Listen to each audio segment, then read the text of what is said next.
The entire history of JavaScript is almost as psychedelic as my fever dream last night after eating spicy nachos at 3 am. Anyway, here's how it happened, I guess. So, there's this guy called Tim Berners-Lee that casually invents the World Wide Web. This marks the beginning of the internet as we know it today and so on and so forth, but also earned him a ton of street cred. Because of that, you better call him Sir Tim Berners-Lee from now on. Anyway, this invention allowed the transfer of text, images and other content across a network using hyperlinks and browsers. Speaking of browsers, his research colleagues truly let him cook. So, Sir Tim Berners-Lee also dropped the first modern web browser around Christmas the same year. But this is still nothing compared to the next year's December when the High Performance Computing Act, often referred to as the Gore Bill, was passed. Then Senator Al Gore will later be hilariously misquoted as having invented the internet. Because Al Gore invented the internet, all the other tech bros were real quiet in '92. Two of them, Mark Andreessen and Eric Bina, released the first mainstream web browser with a graphical user interface called Mosaic. It was shit out quickly to release it faster. This will become a recurring theme later, trust me. Because of its accessibility to non-technical people, or beta males like you and me, it played a prominent role in the rapid growth of the early World Wide Web. They then went on to found the Netscape Corporation, which released a more polished browser called Netscape Navigator. This quickly became the most used. But web pages still lack the capability for dynamic behavior after the page was loaded in the browser, which basically boils down to skill issues from Netscape. However, in the meantime, Microsoft starts developing Internet Explorer. To remain competitive, Netscape required a small scripting language that would act as glue to make web pages more dynamic. At first, they turned to Java, which was an obvious mistake, they noted quickly, and then realized something more dynamic and approachable was needed. So they hired this Brendan Eich guy and put him under insane pressure to shit out a prototype ASAP, which I told you would become a recurring theme. 10 days later, with the threat of Microsoft beating them to the punch, he created a language that has the syntax of Java, first-class functions like scheme, dynamic types like Lisp, and prototypes like self. He named it Mocha. It is renamed to LiveScript for marketing reasons. It is renamed to JavaScript for marketing reasons. Soon after, Netscape 2.0 is released with support for JavaScript, which is primarily used for annoying pop-up windows. Great job, guys. Who could have thought that initially JavaScript was not well received? Developers believed that the language was too basic, while designers found it too challenging. However, JavaScript helped Netscape Navigator maintain its position as a market leader for now. Shortly after, Microsoft reverse engineers JavaScript and launches Internet Explorer 3, but calls it JScript for legal reasons. JavaScript and JScript were noticeably different. This made it difficult for developers to make their websites work well in both browsers, leading to widespread use of Best Viewed in Netscape and Best Viewed in Internet Explorer logos for several years. Later that year, Netscape submitted JavaScript to ECMA International. This led to the official release of the first ECMAScript language specification. ECMAScript 1 is standardized. ECMAScript 2 is standardized. ECMAScript 3 is standardized. ECMAScript 4 is standardized. Psych! While ECMAScript 3, or ES3 for short, holds strong, the language's development slows down as ECMAScript struggles to gain traction due to differing opinions within the JavaScript community.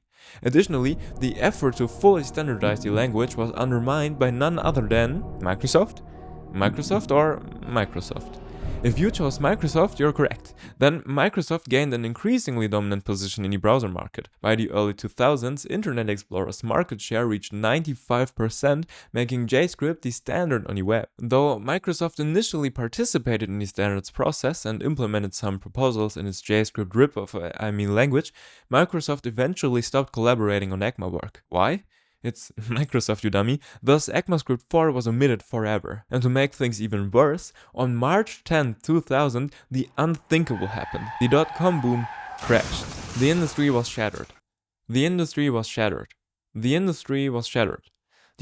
no longer shattered, and the successor of Netscape, Mozilla, released the Firefox browser. Thank God. Firefox was well received by many, taking significant market share from Internet Explorer. Finally. Meanwhile, very important developments were occurring in open source communities not affiliated with ECMA work. Jesse James Garrett released a white paper in which he coined the term AJAX, short for asynchronous JavaScript and XML. He described a set of technologies of which JavaScript was the backbone to create web applications where data can be loaded in the background, avoiding the need for full page reloads. This sparked a new period of JavaScript spearheaded by open source libraries and the communities that formed around them. One of them is jQuery, Query, created by John Rasick. The library addresses extremely frustrating issues related to cross-browser compatibility that existed at the time. To this day, it remains the most widely used JavaScript library in terms of actual page loads. Mozilla joined ECMA International and work started on the ECMAScript for XML or E4X standard. This led to Mozilla working jointly with Macromedia, later acquired by Adobe Systems,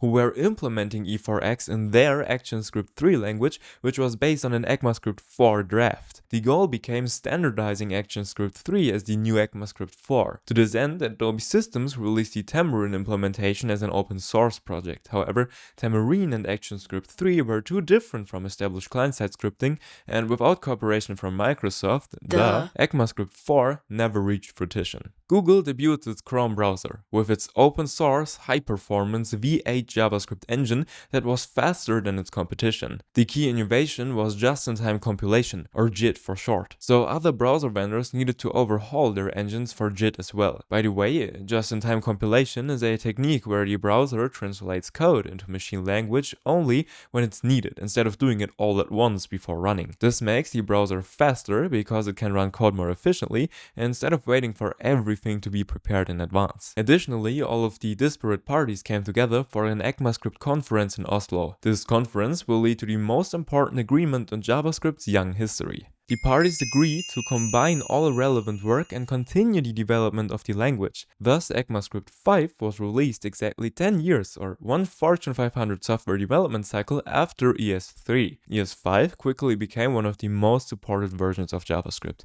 It was fully supported by Firefox, followed by Chrome, Safari, and even Internet Explorer. Additionally, the creation of Node.js by Ryan Dahl sparked a significant increase in the usage of JavaScript outside of web browsers. Node.js uses Google's V8 engine, thereby providing a standalone JavaScript runtime system. Both AngularJS and Backbone frameworks see their initial releases. They become extremely popular, but for different reasons. Angular was declarative and opinionated, while Backbone was imperative and minimal. This marks the beginning of the modern single-page application. ES 5.1 is released. Nothing new is released, but you could release a click on the subscribe button. Facebook releases React.js. Dozens of other front-end, back-end, and full-stack frameworks emerge roughly around this time period, like Ember, Vue, Meteor, Sails, Svelte, Mithril, Knockout, Polymer, just to name a few. At this point in time, everything was about to change for the better. JavaScript was gradually evolving into the language we are familiar with today. It took 7 years, or one Microsoft development cycle, to move from the finalized version of ECMAScript 5 to the launch of ECMAScript 6, initially named Harmony and later renamed as ECMA 2015. This version was drastically different from the previous one, and it remains the most significant update to JavaScript. Full support for ES6 in Chrome, Opera, and Safari, full support for ES6 in Firefox and Edge, full support for ES6 in all browsers except the now obsolete Internet Explorer. And by the way, YouTube thinks you'll like this video. Let's see if that's true.